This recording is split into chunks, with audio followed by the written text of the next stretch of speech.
we're all poor communicators. He's like every day you have to try and evolve how you communicate with different people because everybody takes it in a different way. So I think that kind of is just like a segue into what we're talking about because I've also had coaches who don't yell at all and the message still gets across clear. Yeah. So I think that everybody needs to cater how they speak to different people, and I think that just is just dependent upon what's your leadership style.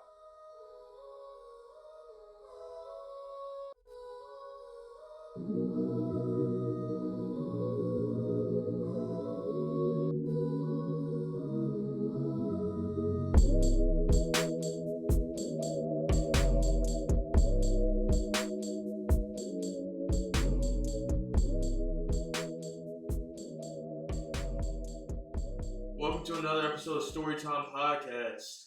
Episode 6. This is 6, right? Yeah. Am I on the right track? Man, I mean, what is that? 6 weeks? Really about 7 or 8. Because we released a little bit after, but last thing that we know, we ended it with Zen's birthday coming up on the weekend. We had some. What else was going on last weekend?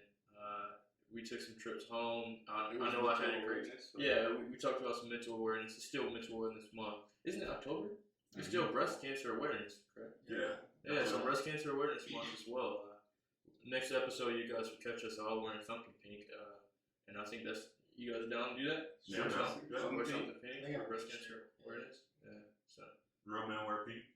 Real man wear pink. I want us to get gear, like for What's Your Story and like Storytime podcast. I want us to get like hoodies and different stuff like that. So I think we can do some stuff like that too. Kind of here soon. But let's talk about the week. Who want to go first? I guess I'll start. Z. I'm 21. 21. Feels good, man. I feel like I'm officially like a full adult. You know, 'cause when you're like 18 to 21 in that range, you're like a half adult. Yeah. So what'd you do? Okay, so I went home. Email notifications dinged in our ears. I went home. Saw the family. And probably got it'll probably be the last time I ever get like money on my birthday. Yeah. So. Low-key, that money be good for like gas and stuff. So. Yeah, except for we're getting there. Hold on.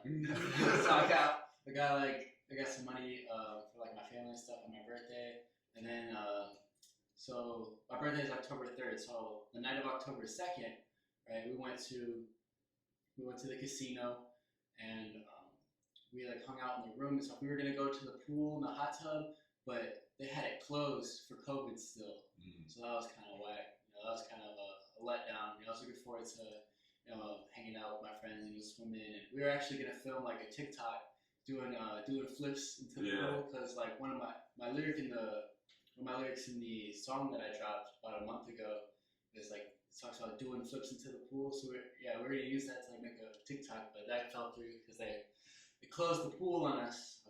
Anyway, so right at midnight when I turned 21, we all took a shot of Patron in the hotel room, and then we went down to the casino. And that was about 6 cents. 6 cents a shot.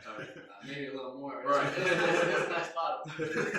Really nice bottle. Anyway, and that was a gift for my 21st birthday. Okay. It was one of my gifts. So we went down to the casino, and I played blackjack for like not very long. And all my birthday money was gone. Yeah. Oh, wow. I was really upset about it because like the minimum table, like the smallest table that they had for blackjack was like $15 minimum bet. And and that's just tough because like when the bet's that high, you gotta think like the first time I went to the casino, because there's 18 and older casinos. Yeah. I went to one called Soaring Eagle in Michigan. Yeah. And they have like $5 minimum tables, right? So you sit down at that $5 table, if you with like $100, right? That's like 20. You got 20 bets if you're only betting the minimum. And I played for hours without running through that $100. I actually ended up winning money and like coming out with a profit on that trip. But then I go to Blue Chip in Michigan City, which is the 21 and older and like their minimum bet is $15. And so I sat down at the table with $100, just like I did at the other casino. But first of all, I had a little bit of bad luck. Like I was just getting like L after L after, and keep in mind, like I know what I'm doing. I'm not like I was sitting down at the table, and I know what's called the basic strategy, and it's basically like mathematically what you should do in every situation. I have it pretty much memorized. Count cards. No. Right. It's like Right. that's not count cards. Yeah. You know, there's a dude sitting next to me who had like the chart that I'm talking about, the basic strategy. He had it pulled up on his phone, and so every hand he's like, okay, I have a 15, and the dealer has a 6, and he's like scrolling through his phone trying to figure out what the right move is, and I'm sitting next to him like. There's a chart. Yeah, I didn't know there was a chart for it. There's a chart, and so I'm sitting there, and like I'm telling him, so like. He's like, okay, I got a 15, he's got a 6. And I'm like, that's a stand. And he's like looking in his thing. And I'm like, it's a stand. And he's like looking in his thing still. And then he's like, okay, we stand. I'm like, I could tell you everything that chart's going to say. Yeah. And so like he was really holding up the game, which kind of got on my nerves. How much long do you have? Like when it's your turn, like how long do you have? There's no timer. Okay. But like people will get shitty with you. Yeah. Like there was this old black dude that was sitting like to my left. And he was like, you could tell he was an old head. Like he spends time at the casino, and he was getting real upset about the dude like eating time and like being on his phone and stuff. All right, so I guess we're gonna get full into this story. So this same dude who was looking at his phone trying to figure out what the best play is every time. He also had like I don't know if his girlfriend, his wife, or someone was like next to him. And I swear for the whole time I was sitting at the table, like an hour and a half, and like even before I sat down, because like. There's only like 2 tables that were $15, and so they were all packed, and so I had to like stand and wait around for a seat to open up. And the whole time, this dude was there. His girl was like next to him, like, can we go home now? Like, I want to go. Like, I don't feel good. Can we go? Like, it's getting late. Can we go? And every time he's like, all right, just one more hand. For like an hour and a half straight, just one more hand. And So moral of the story is Z turned 21, went to Blue Chip, and lost all his money. yeah. But and then the second moral of the story is if you keep saying one more hand, and but let's just say that I don't think the relationship is gonna last. I agree. Next. Man, I've been this week has really gave me a run for my money, literally. It's been a rough week. Yeah. School's been pushing me. I've been thinking probably too much about why school is even pushing me, right? And what is school pushing me towards? So maybe I've been a little too philosophical, but yeah, just thinking like, man, why does school have to be this hard? Mm-hmm. What am I really taking out of this excessive workload? I got friends who go to other schools who party on Tuesdays. What am I doing with my life? So, that's just how it goes. But yeah, so that's been my week. Okay. It seemed like it wouldn't be Malik if he wasn't philosophical, right? So, man, You wouldn't be you. Kabir. Well, I got my score up on working with Amazon, so That's good. That's just good. Got my first credit card that came in the mail. So now I'm You just waiting on a thank you letter from Amazon. As employee, right? That's what we waiting on. man, I'm waiting for a promotion. Really though. But overall, I like the status that we're getting on Spotify with our podcast. I really enjoy listening to those on my route.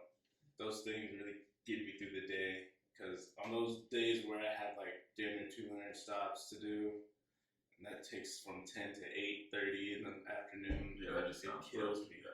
But and then seeing the feedback that we're getting, it's the chart that's on Anchor just really just excites me, because like Yeah. it's an amazing feeling. But I haven't even looked at it. You think you can expand on that a little bit? So on the app Anchor, you can see the regions and what app gets the most or plays. Yeah. And Spotify, yeah, I think it's like 62%, and it's like most of it's from like America, and then there's like other countries Some that other are listening countries, to. out of country. Chase guys. But yeah, this is the chart I'm talking about. 65%. Nice. on Spotify. Wait, Germany and the Philippines? Right. Okay.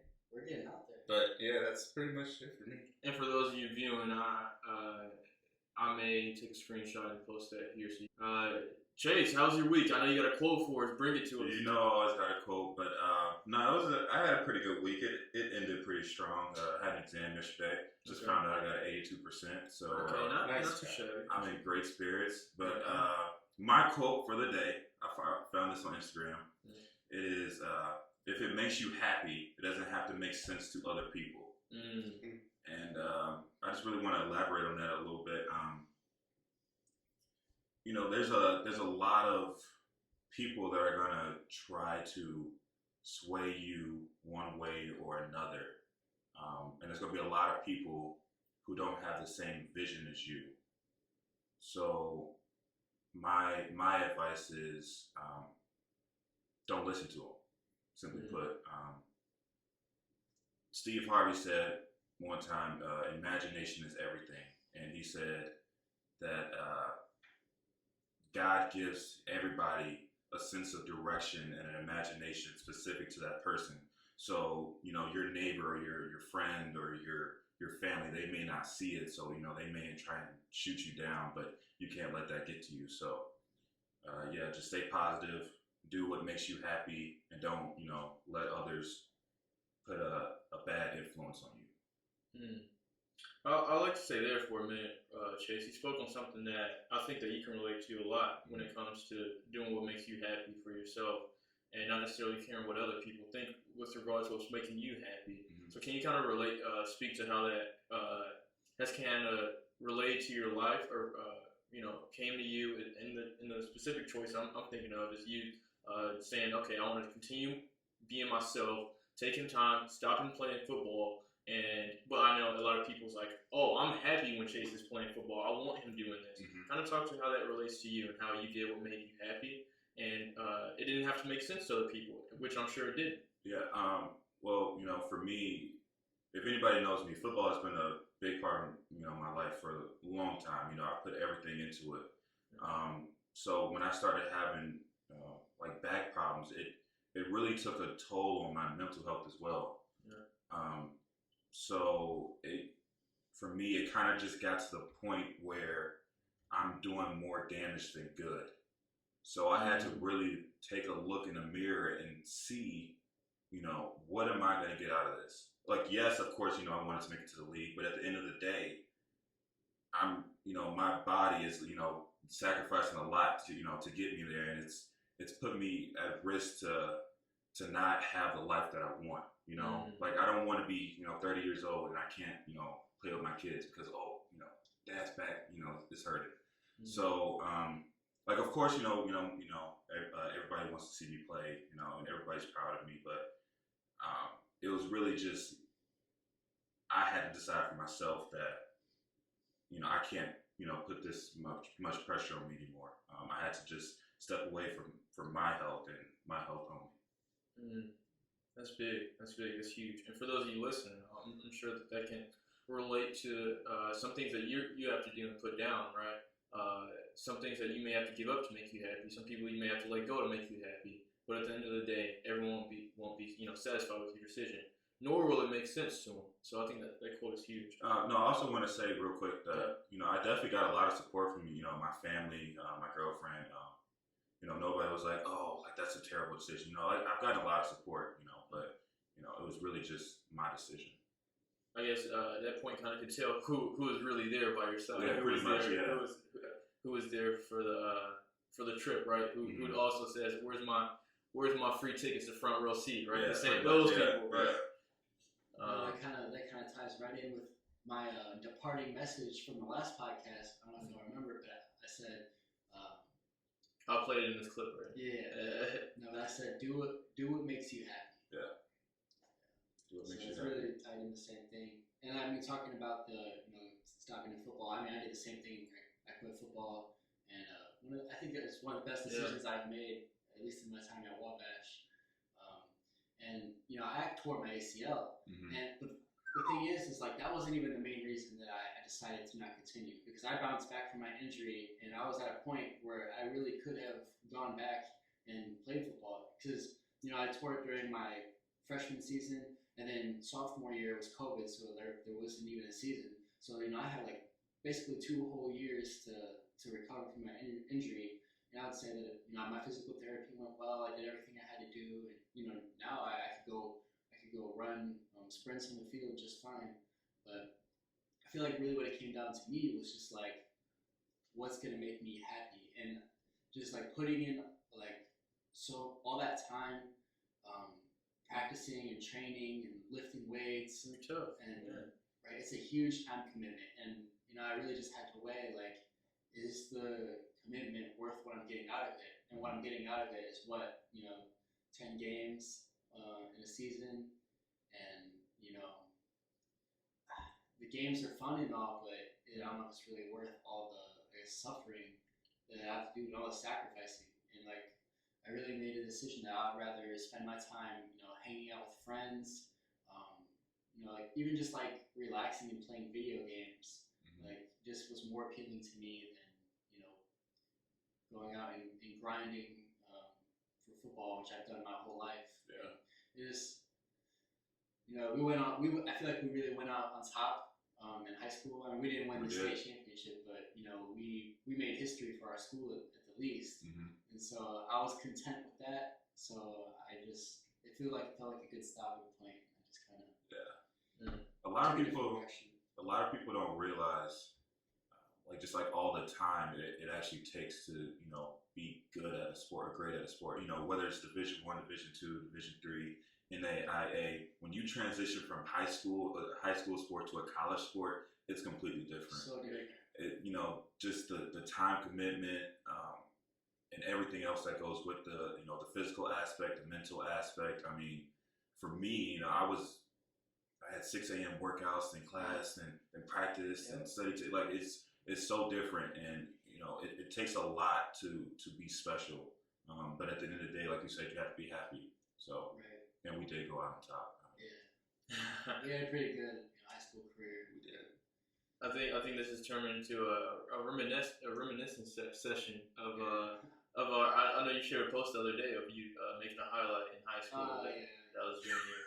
But every time I see it pop up in my memories, I gotta share it, just because Of you know course. that play in particular has gotta be like the greatest video I have of like my football career. You know, Which one is it? it's the one against LaPorte my junior year when I like broke like, you know, 5 tackles and got a I remember. touchdown. Yeah. Just insane. well, I guess I'll talk about my week really quick. Week went well. I've been to a couple different talks. I've visited a couple different speakers speak. A couple very different speakers speak, actually. One being slightly radical, but he had a very good message, which I'll kind of talk about here in a second. But another thing that I like to do for fun on the side is I like to cater. So I've been working with the catering company for about 3 years now, and I go sign up and do different things when I'm available, right? So I go cater and I serve different, foods and different types like that. Zen actually came with me to his first one about a week or 2 ago. He came with me to his first catering event. So that's been amazing. And we did a double header actually. Yeah, we did do a double header. So we hit boom, boom, 2 different events in West Lafayette. But what I do want to say is, all in all, with this catering thing, is that I'm really into. I think I'm starting to solidify myself in like my culinary vision. Like I really think that I really think that Like chefing it up. I really think, because I worked in a restaurant my senior year, about 4 or 5 years ago now. Yeah, it was in high school. So I worked at a restaurant and I did some assistant chef work. Me and my boy Shree, shout out Shree out there. But me and my boy, we used to be back there. I was in the grill. I did some pizza stuff. I did some pretty much a little bit of everything. Yeah. It wasn't one thing in the kitchen I couldn't make, right? And given I had a lot of the pictures and stuff up there when you get in a restaurant, but what I want to say is, and this kind of ties into the message for today, is kind of like the way of communication, the way of language. So I'm breaking it down from a catering event that I've done, and how hectic things can get, and how communication is very essential when it comes to working in a restaurant, working in a catering event, or whatever it may be. And you have to learn how to take the message instead of not how they say it, but it's what they're saying, right? So I think that a lot of times communication is a task that we overlook, or a skill that we overlook, in the sense of we don't see how it kind of correlates to our life. So starting the story, so yeah, we're at a catering event. We're serving about 180 different people, and we're doing a line, right? So we're doing and I forget the exact terminology, but let's just call it a serving line. So buffet? No, it's more like we're plating dinners, but we have assembly. There we go, assembly line. So we're doing assembly line. We have people that plate. We have people that move the trays. We have people that put the food on the plate. We have other people, runners, that run the food to the trays, replace the trays. People who come back with who somebody's bussing, somebody's taking the plate, put it in the dish pad. So we have different people that do different tasks, right? But when something goes wrong is when all hell breaks loose, right? So that's what I want to talk about. When something goes wrong, all hell breaks loose. So then what happened in this particular event is everyone's freaking out. What do we do? What do we do? The tray's in the wrong spot. We have a dietary restriction somebody can't have. We have this, we have that. It's getting hot in the kitchen. If you can't take the heat, get out. It's the reason why they say that. Now watch where I go with this. We say we gotta get it done, right? Some people, in the way that you say something, you're screwing up. Go home. Get out of here. People take that, right? So when you work in the kitchen, you got to be able to take that. Say, understand I'm screwing up. I'm messing up. So what I want to take here is the communication method. There are a lot of times, that we communicate and we don't necessarily, and this sounds very cliche, but we're going to dive into it very deep today. Take what someone's saying rather than how they're saying it. So I want to kind of ask you guys your initial thoughts on where does that resonate with you guys, coming from, and I also want to bring in another example later on down the line from our lunch conversation this week as well.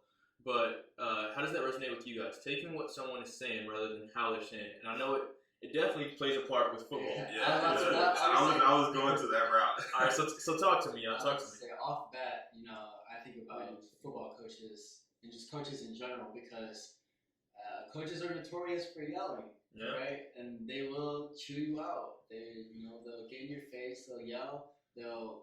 Sometimes they'll belittle you a little bit, put you in your place if you think that you know everything and really you don't. But a lot of times you just gotta ignore the fact that they're yelling and try not to let it bother you, and you have to just listen to what they're saying, because a lot of times they're just trying to help you be better. They're trying to give you pointers and tips, and in the heat of the moment, they don't express it in the best way always, but the coaches generally want what's best for you, and so you gotta learn how to separate the message from the tone. Where's that resonate with you? I'm not so friendly about it. I think that how someone says something says a lot. From coaching to critiquing to anything. Right, it's teaching as well, right? So immediately, what comes to mind for me is a dance studio, right? And the dance instructor going in, similar to how a coach would go in on the football players. I don't necessarily think that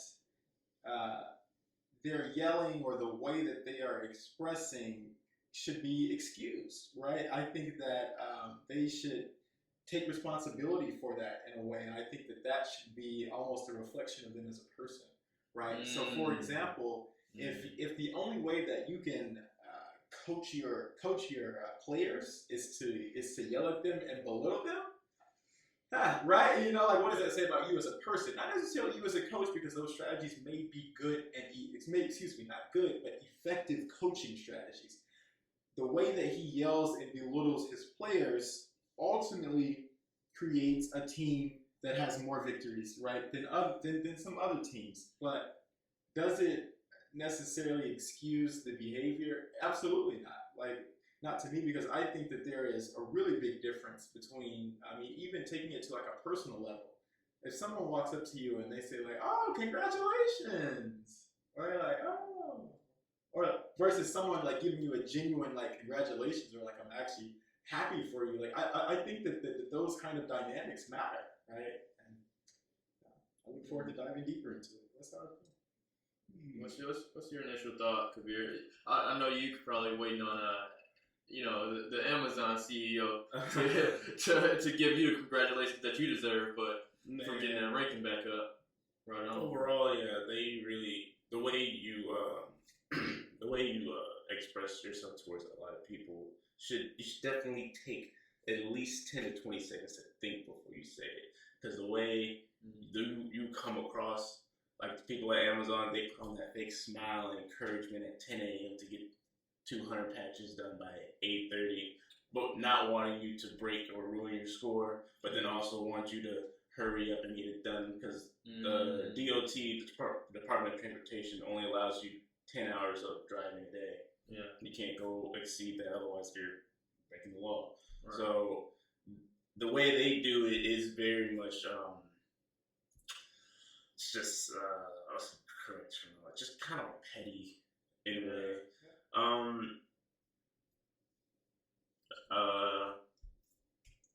Overall, I lost track of thought. Well, no, Chase. What's your initial thought on that? So I'm a little torn because number one, I do agree with you said, Malik. But growing up and playing sports, I've been yelled at numerous times, and actually last week I saw this freshman at Oregon. They were playing a game, and the freshman got into the game, and he made a big play, and then he was a receiver, so he spun the ball after the play, and he got a penalty for it. And the coach pulled him out of the game, threw his headset, and he was just going at him. But the player, he stood there, he took it, and you could see him. He was saying like, "Yes, sir," like, "Yes, sir." So I agree that you don't necessarily have to coach that way or be that way, but I also understand why it's done. Could you speak more about why you believe why they coach that way? I think it just comes from passion, honestly. Like, when you're playing a sport, everybody wants to win, and sometimes you just get frustrated. Most of the time, when a coach, yells at you, a little bit later they'll come and they'll talk to you and apologize. So they're not trying to belittle you. They're not trying to be like butts about it. But it's like in that moment, it's just so heated, and they're just so frustrated about what's going on that's just the way it comes out. So your coach challenges you every day to be better, no? Yes, 100%. So if your coach can come back after in reflection and admit that what he did was wrong, is the coach not to be being better as well? Wow, that's really deep. I don't even know how to answer that, because that's a good question. And if I may, kind of reflect this back to our starting example, when it comes to the environment, right, is what literally leads to someone reacting or coaching the way that they do. Same thing in the kitchen, right? So then, but I think what makes us so effective, and I'll say with my Juniper Spoon, what I cater with, is the way of communication, right? Because we acknowledge the fact that we don't have to yell to get things done. Right. We don't have to we can show our passion in other ways. We can be compassionate, and I think that's what keeps people around. And I think when it comes to the field of football or sports, when a coach, I think that everyone needs to understand the way of communication when it comes to your individual players. And maybe some players may like that and others don't, which is why a lot of times I think coaches or whoever it may be may say something that's out of line, which may essentially lead to a lot of mental health crisis, and furthermore lead to, God forbid, right, suicide. And I think that you cannot talk to everyone the same, which we all know that, right?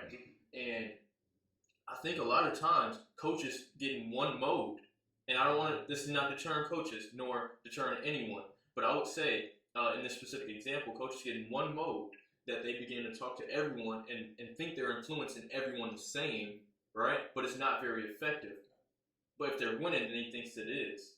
But then someone can still commit suicide if you win, right? So then how do we address this? And then the out of passion argument. I guess I can see that as a very valid argument. right? Like you are very passionate. Particularly, like what comes to mind for me is like collegiate coaches, right, who have other factors on the line, right? Like this is your personal career, right? This is your own, way of, bringing bread to your own table in a way. So there are a lot of other factors that I agree can be summed up as like a very passionate argument. So currently, I'm in this it's like a leadership class that the owner of an engineering company. He's like stepped away from the company, but he comes and Teaches class. Yeah, he teaches a class at Purdue, and every day he harps on the fact that we're all poor communicators. He's like every day you have to try and evolve how you communicate with different people because everybody takes it in a different way. So I think that kind of is just like a segue into what we're talking about because I've also had coaches who don't yell at all, and the message still gets across clear. Yeah. So I think that everybody needs to cater how they speak to different people, and I think that just is just dependent upon what's your leadership style. Not every leader is vocal. Some leaders are they lead by example, and others are like we're talking about very vocal and they'll speak their mind, but that's not always effective. I think I want to say something that you said earlier. It is reiterate it. It is a clear reflection of who you are. The way that you conflict and face pressure and communicate is a clear reflection of who you are. Would you guys agree? Yeah, because especially what we said when you're under pressure, a lot of times when you're under pressure, it's the heat of the moment, right?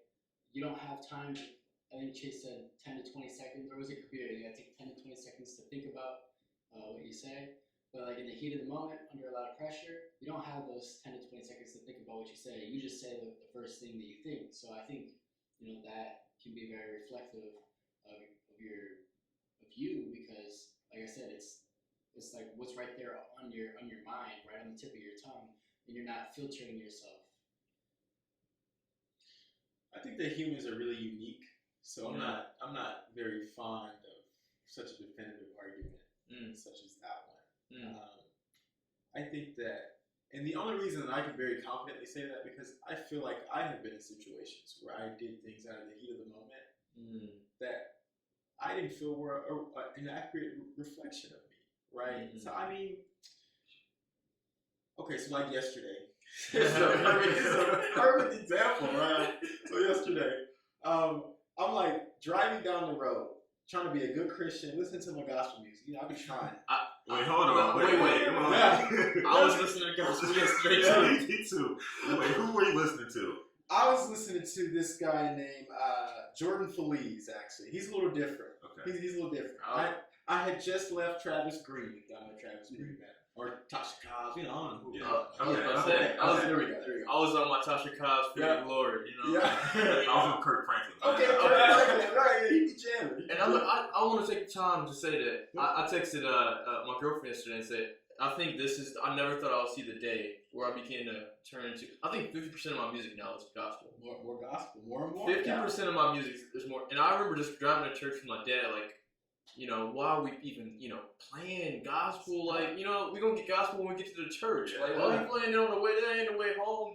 The entire Sunday, we're going out to eat, we're playing gospel. I'm like, church over, So I think I'm kind of, I'm like, I would never be like, I think I'm making the transition now that I think about it. Because some music just doesn't feel me enough, Doesn't speak to you, right? The same way.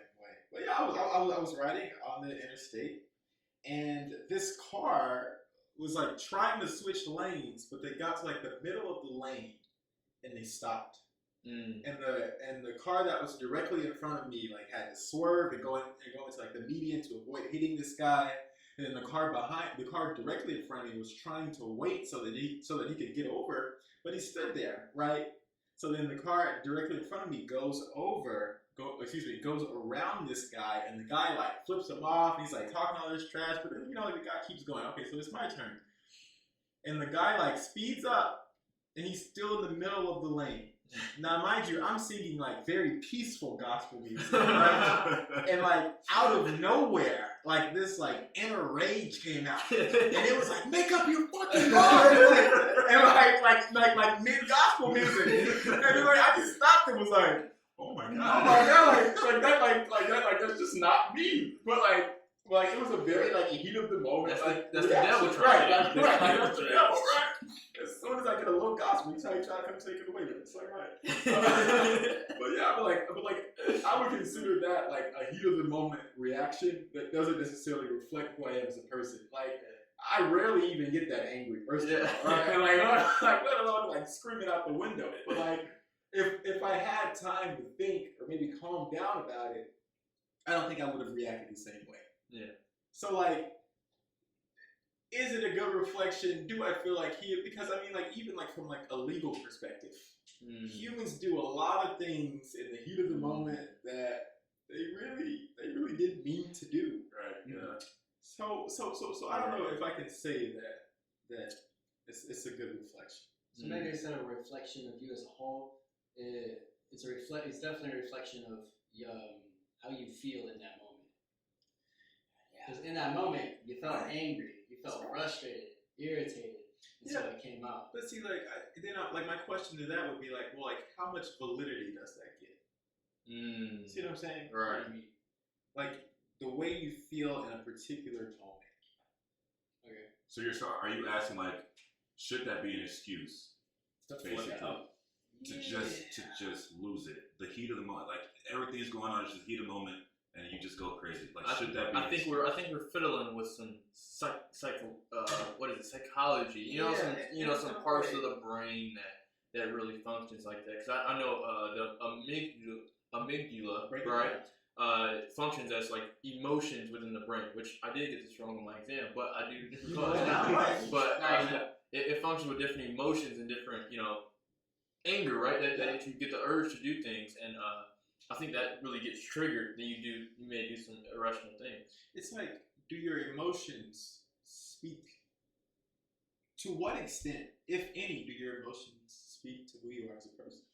Because I see emotions as very fickle, right? They're very up and down and up and all, like all around the place. But like, is that a reflection of who you are? Well, I mean, who you are is very I think it's very hard to pin down, for right? sure. But we could all agree on that. It's hard to like say this is a reflection of you. This is who you are. But I mean, everybody has emotions. Yeah. Man, maybe. Shout out to Lil Wick. Men have emotions. Yeah, men have emotions. I think like maybe a key aspect of somebody is how they control their emotions or how they handle their emotions. So like having emotions and like the emotions that you have aren't necessarily a reflection of you, about how you handle them, and how you control them. Is because everyone handles their emotions differently. Yeah. So I wanted to take us back to our entire broad sense of communication and taking what someone says and how they say it, right? Chase, you mentioned something earlier about having an engineer as a professor, and what is it that he says again? He always says every day. Yeah, that we're terrible communicators. You're terrible communicators. One thing that I do want to say, with him acknowledging that, he's an engineer and he comes from a field where they're known to be terrible communicators, right? Yeah. As well as other, sciences in the technical sphere just do not know how to communicate. It's a problem. It's a struggle. And I want to take it to another story of ours where me and Malik were having a lunch conversation this week with someone, and what type of science was it? Was it chemistry or bioscience? Chemistry science, right? We're having to take a public argument, right? Something about if the MCAT is, relevant, right? If the MCAT is well designed, do we think that it's well purposeful, right? And within that argument or within that conversation, we found that it was hard for him to communicate his belief, his point. He overworded things, and we just could not get to. And this is not a bash on him, no. This is more of a bash on, not a bash at all, but this is more of a realization moment that we all are poor communicators, and we all need to get better at it, right? So then, when it comes specifically to someone in a technical sphere, you begin to adapt just because of what you're learning, who you're around, in your everyday environment. You adapt to these type of communication languages that some people just cannot understand, right? So then when it came to our, debate, we spent our entire hour talking about a premise of the argument and not even making a claim, That's right. right?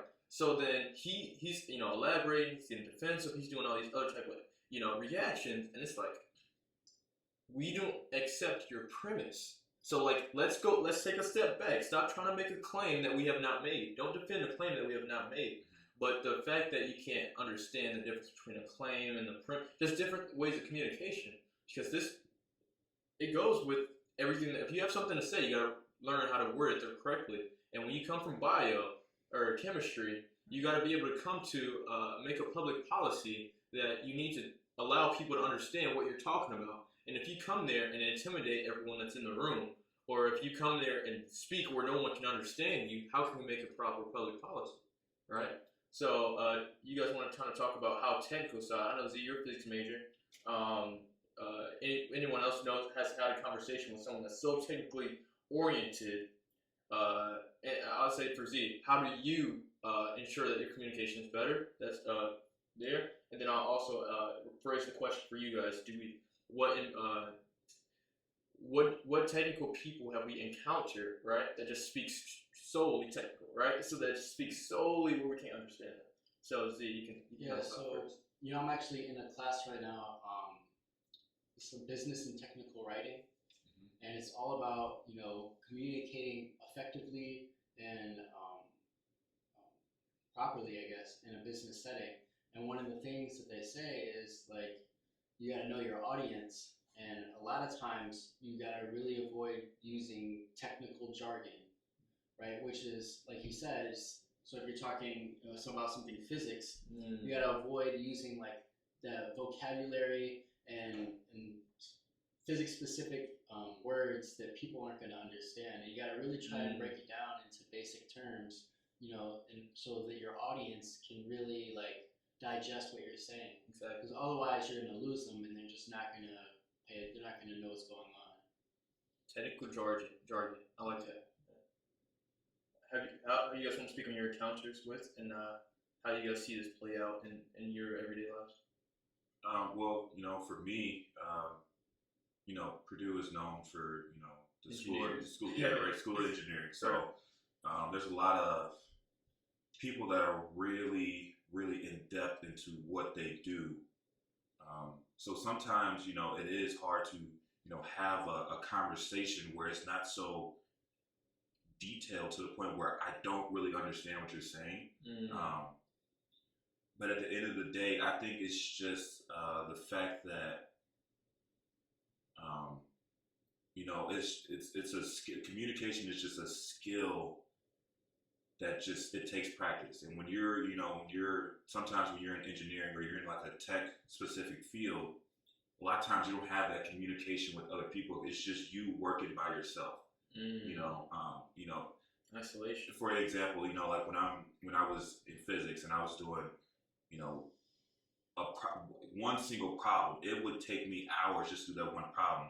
So I can only imagine, when you're actually at work and you're just focused on your work, you probably have zero interaction, with other people.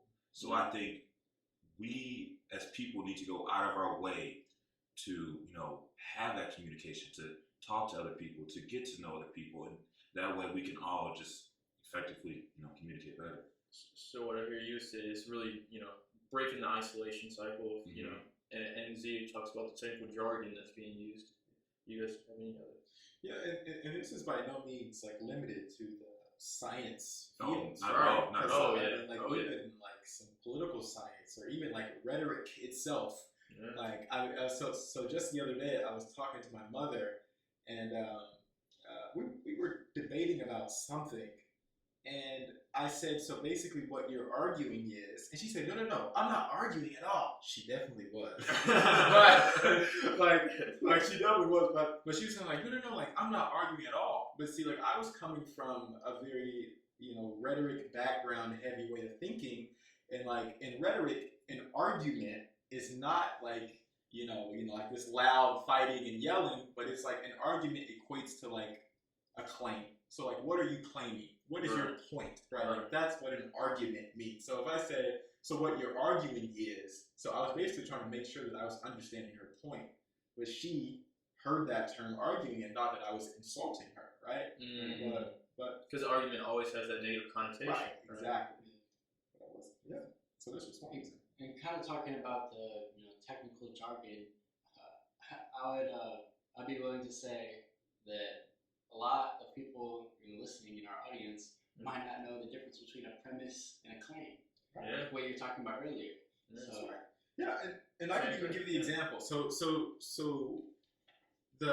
this student started off by saying, if there is a scenario or if there is a case in which you have a student who basically like cannot perform well in medical school, and then you have and then along this same line you have so the students who cannot perform well in medical school, the students who can but they don't have the drive, right, and the students who have the drive, and then it kind of doesn't matter if they can or can't because they have the drive and they can kind of get through medical school regardless.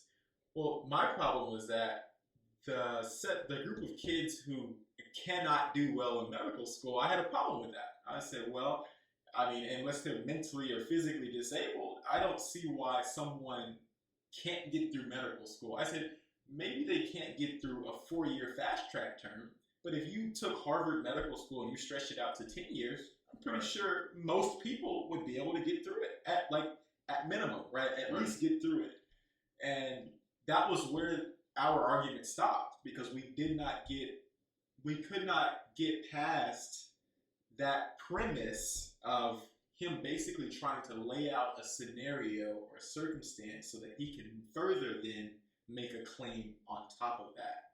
So is that did that kind of answer what the difference between that? Yeah, and if you go back and listen to some of our other podcasts, you'll find a lot of times, we're really, trying to cement the premise. Right. And there's one time in specific, I remember me and Malik were both like, well, because we need some more information. Right. Their example was too broad. Episode 5 for exact. Do you have a time where you've spoken with someone or someone's spoken with you, told you anything, and you guys just were not understanding each other? Well, actually, a lot of those times just come from just my work history. People don't understand that there's a lot of people out there that are more of a hands-on learner than a type of, list or visual type of thing. Like, to get it fully clear into my head and to most people's head is to put me in front of it, show me exactly how to do it, and then I'm gonna do it the exact same way. The same for me. A lot of people think that you could just give them paperwork and just fill it out and figure it out yourself. That is one way of learning, but it's just not, in my opinion, the correct way of learning. But yeah, mostly through just my work history, it's just been a lot of just handing you a list of things to do and get it done by any means. So I'm more of a hands-on learner. A lot of people need to understand that this world that we live in is just, it's not going to be all the way right, and it's not going to be all the way wrong. It's going to be like just it's going to be a hot mess, but it's gonna stay. It's gonna be livable. Right. If that makes sense. If that analogy makes sense. And I think that's huge. It's always in that gray area of what you said, right? So the disconnect came from, in your example, really came from someone not realizing how you learned, right? So they give you one thing, and I think this is separate, slightly different than the communication. This is a different form of communication.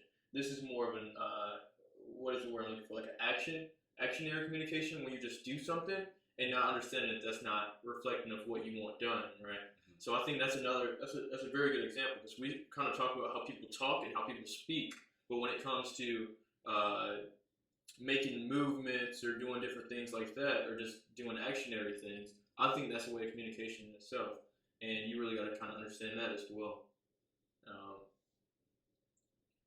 Yeah, does anybody else have shed some light on that?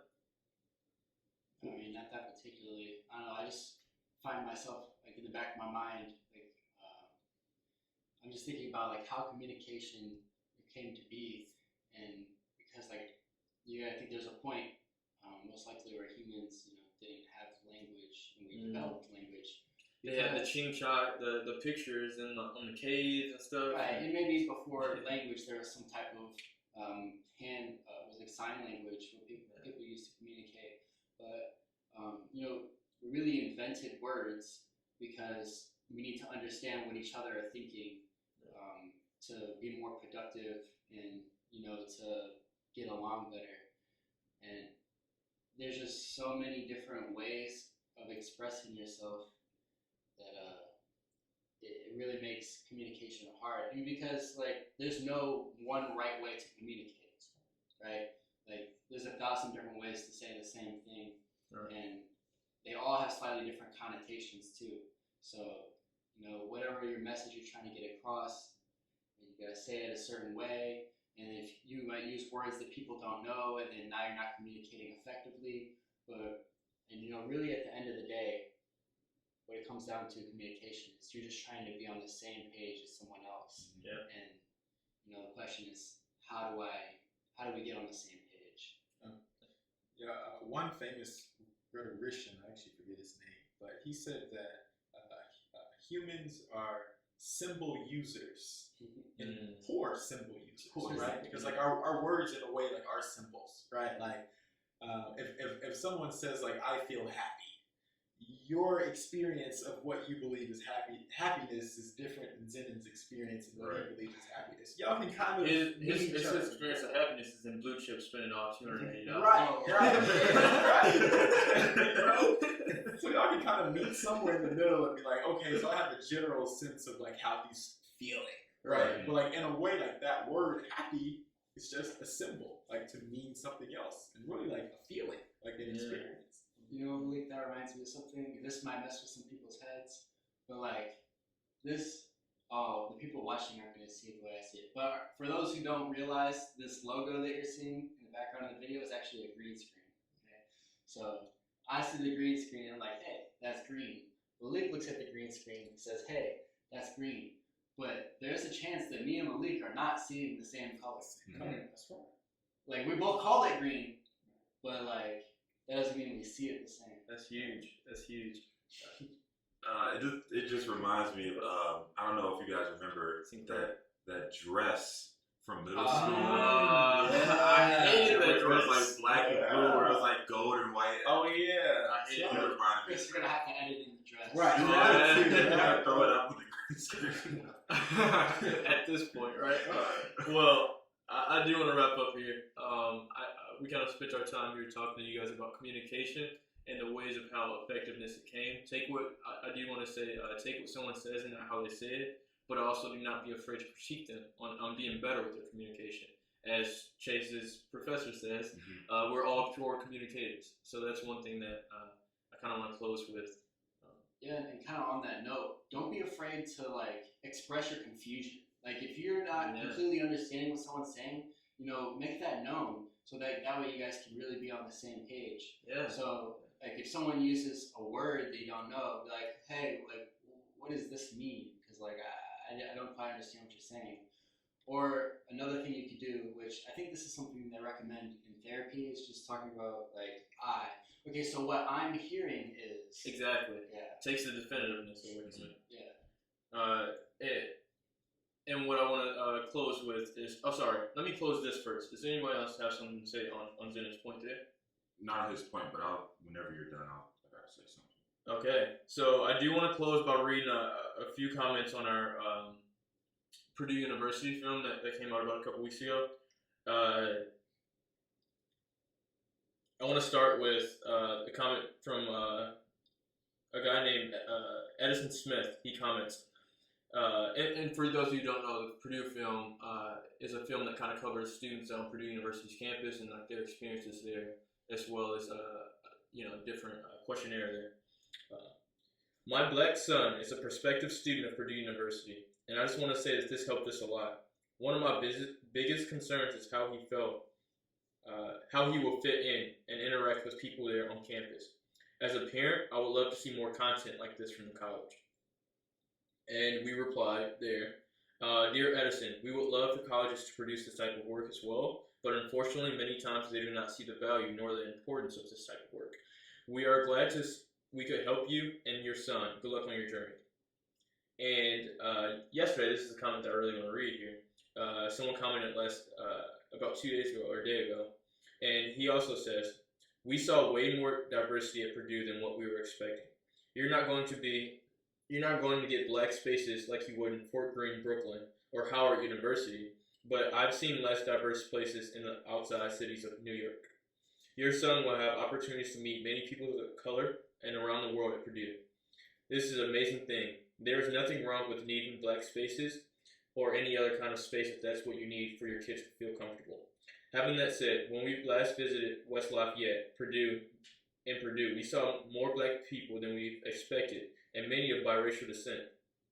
One other neat thing about Purdue is there is a very healthy ratio of personality types. It is not all Ken and Barbies of any race. It's not all eggheads. It's not all super woke liberal types or ultra traditional conservative types. There seems to be a very thick and variety student base if you are willing to open up to it. If you and your kid does decide to go to Purdue, let's put our heads together so maybe we can find them a place to get their haircut. Maybe our kid can ask one of the football players. LOL. All jokes aside, we and our black child are thrilled to be at Purdue University. What a great statement. I'll speak to that real quick because since I do go to Purdue, I will agree that it is very diverse, especially in like political views and just everything. I've run across so many different people from different backgrounds, cultures, and I think Purdue does get the like the stereotype that it's not that many black people there, but I think that is completely false and completely wrong. Well, I will say it's not, given that it's like 1,500, but you're right. But it has a different feel to it. It's not what people think it is. Right. I agree. And that just reassures me with this work that we're doing with different colleges, which Butler just came out this week as well. But it reassures us that with the work that we're doing, are actually helping people out there, which is our entire motive. I would like to see colleges produce more of this type of film, but if they can't, we will, right? So essentially, God will make room for your gift, and this is our gift of what we're doing, storytelling and showing that as well. So I'm super excited to see that Purdue, and that was one thing I realized. Going into, I may eventually do a case study in this work, but Purdue is very well spoken, and I think that they do a great job with their 1,500, black students on campus out of, I don't know, like 25,000 or so. They make them feel like at home, which is very hard to do given that it's about 5%, right, of the population, not even all the way. So I think that's very good that minorities feel at home and comfortable on campus at Purdue University. And that's just from spoken few, but I like what we're getting at there. Well, yeah. In closing, I actually have a question for you. So, oh boy. I'll try and keep it short. Yeah, no, it's quick. But does everybody know who Ashley Tisdale is? Yeah. From like High School Musical. Yeah. Oh, okay. Yeah. Did you know that she's married to a guy named Christopher French? I should have started with this. Wow. I found that out when I was watching High School Musical. Y'all got the other day. And I'm like, wow. Y'all I got have to bring this up. Y'all got me. Yeah. I'm secretly married. But no, I'm just gonna. The last thing I want to say is just That's so crazy. by ending with what I started with, and it's if it makes you happy, it doesn't have to make sense to other people. Don't change who you are because of somebody else. At the end of the day, there's a reason that you're here, and there's a reason why you're doing what you're doing. So if it makes you happy, just do it. Forget what other people say. Be on the lookout for the films. Butler University, other films coming here soon. That's pretty much what I have for you guys. I'll continue to keep good content there, and I'll let you guys say your closing remarks. I'm actually gonna plug our merch is up on our website. If you love our hats and our logo shirts, you can check it out on what'syourstoryblog.com. More merch is coming. Will be for sale soon. Will be for sale soon. Soon. Well, But by the time I get this, You can. a week from now. We'll see. You can see some. You can get the visionary though. It's coming though. And a shout out to the Suburban Boys podcast. Q and Ethan.